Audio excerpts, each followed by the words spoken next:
Dans la vie, vous n'aurez pas toujours ce que vous voulez.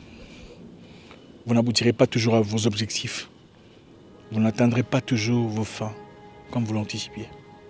Ça fait partie de la vie. Quelquefois, des gens que vous connaissez, des gens avec qui vous avez commencé, des gens avec qui vous avez grandi, iront plus loin que vous dans tel ou tel domaine. Il se pourrait que vous ayez des idées d'entreprise, des idées de développement, des idées d'avancement, des ambitions que vous n'accomplissez pas. Mais par contre, ces gens que vous connaissez, ces gens avec qui vous avez commencé, les accomplissent. Ça fait partie de la vie. Dans la vie, vous ne réussirez pas à tous les coups. Vous n'aurez pas toujours du succès. Vous ne serez pas toujours dans le positif. Vous ne grandirez pas toujours au-delà de tout le monde. Quelquefois, des gens avec qui vous avez commencé iront plus loin que vous. Quelquefois, des personnes, peut-être, à qui vous avez servi de mentor, accompliront des choses plus grandes, plus larges, plus extensuées que vous. Ça fait partie de la vie. Dans la vie, Dieu ne vous appartient pas. Il n'est pas votre bien privé. C'est le même Dieu qui prend soin de vos ennemis. C'est le même Dieu qui prend soin de ceux que vous traitez de jaloux, de méchants, de aigris. Quelquefois, dans la vie, soyez tout ce que vous voulez, sauf un jaloux. Jaloux des autres, jaloux de leur victoire, de leurs accomplissements. Je vous dirai d'où vient la jalousie. Vous savez, quand vous avez connu quelqu'un depuis votre enfance, vous avez peut-être fait la même école primaire, la même école secondaire, vous avez vécu dans le même quartier, connu les mêmes histoires, les mêmes folies. Et quand vous grandissez, vous réalisez que cette personne a peut-être accompli des choses au-delà de vos attentes, au-delà de ce que vous anticipiez. C'est normal de se sentir un peu mal à l'aise. Surtout si cette personne a fait des choses au-delà de ce que vous avez accompli. Je comprends. C'est un sentiment qui arrive à tout le monde. C'est tout à fait normal de se sentir dépaysé. Quand votre meilleur ami de classe devient directeur, c'est normal de se sentir un peu mal à l'aise. Quand votre voisin devient pilote de l'air, docteur, entrepreneur, directeur, et progresse dans sa vie de manière emphatique, pendant que vous semblez stagner ou aller à pas poser difficilement dans votre domaine. Ça devient anormal quand vous en faites sa faute.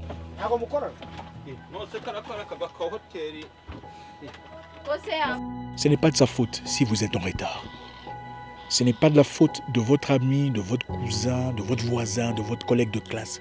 S'il est au-delà de ce que vous êtes, si vous n'avez pas fait l'université, si vous n'avez peut-être pas eu cette chance parce que les parents n'avaient pas assez d'argent pour le faire, ou si vous avez délibérément loupé cette opportunité, ce n'est pas de sa faute s'il a pu franchir des barrières que vous n'avez pas pu franchir. Ce n'est pas de sa faute s'il bénéficie de choses que vous n'en bénéficiez pas. N'en faites pas sa faute. La jalousie naît quand vous faites de votre retard la faute des autres. Vous ne verrez jamais une personne plus grande que vous être jaloux de vous. Impossible. Vous ne verrez jamais un boss jaloux de son subalterne. C'est impossible. Si votre boss est intimidé par vous, ça veut dire qu'il a des blessures intérieures, qu'il a des blessures du passé mal soignées et il a besoin d'aide. Une personne sûre de soi-même, une personne qui se connaît, n'a aucune raison d'être jaloux de celui dont il est conscient d'être plus élevé ou plus avancé ou plus accentué ou plus emphatique. C'est impossible. Ceux qui jaloux... Tirez attention, vous remarquerez. C'est toujours les jardiniers qui parlent du directeur. C'est toujours le huissier qui dit « Ah, la femme du directeur, elle est vilaine, hein? Comment il a aimé le boss pour l'argent ?» C'est toujours, jamais vous ne verrez des PDG, des directeurs assis en train de discuter des problèmes de la huissière. Impossible, c'est toujours le contraire. Les gens sont souvent jaloux par rapport au retard personnel qu'ils ont, par rapport à leurs insécurités personnelles. Quand on a des problèmes, des blessures intérieures, on se sent toujours attaqué, toujours en danger, toujours défié, toujours exposé. Alors, pourquoi on parle de jalousie aujourd'hui ? Parce qu'on ne peut pas parler de progrès en Afrique sans parler de jalousie.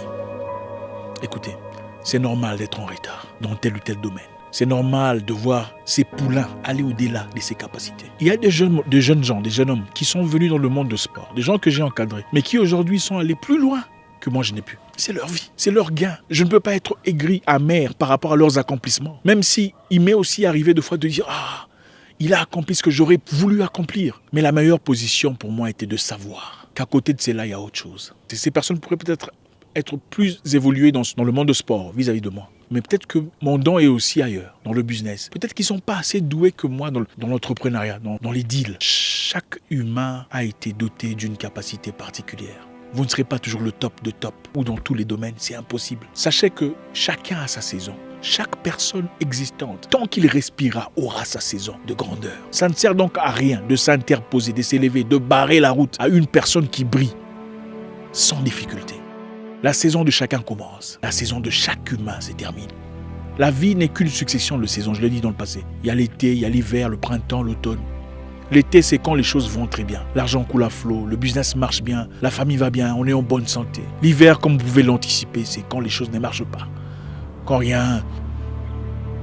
Comprenez votre saison, la saison dans laquelle vous vivez. Inutile d'être jaloux d'une personne que vous avez formée, mais qui allait plus loin que vous. Ça fait partie de la vie. Des gens à qui vous avez peut-être appris à se maquiller, sans marier, ou appris à comment traiter, ont des familles pendant que vous n'en avez pas. Ça fait partie de la vie. Apprenons à être heureux pour les autres. Quand vous ouvrez votre cœur, à la possibilité, au gain, à l'avancement, à la positivité, aux victoires des autres, vous ouvrez une porte pour votre avenir, quelque part, même si c'est ailleurs. La jalousie est simplement un manque personnel, un complexe d'infériorité. Ce n'est jamais parce qu'on est plus grand que cette personne. C'est simplement parce qu'on se sent inférieur et qu'on a besoin d'une justification. On a besoin d'un élément qui justifie pourquoi nous sommes inférieurs, pourquoi il est allé au-delà. Voilà pourquoi vous entendrez les gens dire « Il est devenu politicien parce qu'il léchait les gens des gens. Elle a acheté une voiture parce que c'est une prostituée. » On cherche toujours une raison pour justifier pourquoi on est en arrière.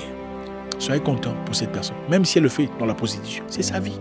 Sa saison. Soyez content pour l'autre monsieur. Même s'il avance dans des histoires illicites, c'est sa saison, c'est sa vie. La jalousie n'est pas une maladie incurable. Vous pouvez vous sentir en retard. Vous en avez le droit. Mais ne faites pas de votre retard le problème des autres. Pasteur, des gens que vous avez aidés, les évangélistes que vous avez formés, peuvent aller au-delà de ce que vous avez accompli. Il se pourrait qu'ils ouvrent des églises plus grandes, des congrégations plus puissantes que vous. N'en faites pas un problème. Chacun a son temps. Chacun a sa saison, chacun a son opportunité, ça fait partie de la vie. N'allez pas dire à ceux qui le respectent qu'il est votre fils spirituel, espérant gagner leur respect, c'est incorrect. Peu importe qui vous êtes, votre coiffeur peut quitter votre salon de coiffure et commencer son salon de coiffure et faire mieux que vous, ça fait partie de la vie. C'est peut-être sa saison, soyez heureux pour lui et ouvrez votre porte. La vie, ce n'est qu'une succession, une combinaison d'énergie. Ouvrez votre énergie positive à une personne, la vie vous ouvrira votre énergie positive par rapport à vous-même. Votre retard n'est pas de sa faute, ne vous emprisonnez pas. Les grands ne sont jamais jaloux des petits. Ceux qui le sont ne sont en réalité pas grands. Vous pouvez avoir des retards. Vous avez le droit de vous sentir en retard. Mais ne faites pas de vos retards le problème des autres. Écoutez, le monde ne vous appartient pas. D'autres humains ont le droit de faire le même business que vous et faire mieux que vous. Dieu ne vous appartient pas. Ce n'est pas votre bien privé. Ah mon Dieu, mais non. Le principe de la vie, il y a assez pour tout le monde. Le problème que nous avons, c'est que nous voulons gagner, nous voulons être seuls à faire ce domaine, nous voulons être seuls à régner dans ce territoire, nous voulons être seuls. C'est un problème personnel. Ce n'est pas l'opposition ou les ennemis que nous créons dans nos têtes. C'est nous qui avons un problème. Comprenez une chose, nous sommes sur terre pour un moment temporaire. Profitez de la vie, gagnez, gagnez gros, mais laissez aussi les autres gagner. Mon nom est Isaac Mwekassa, le guerrier noir, votre frère.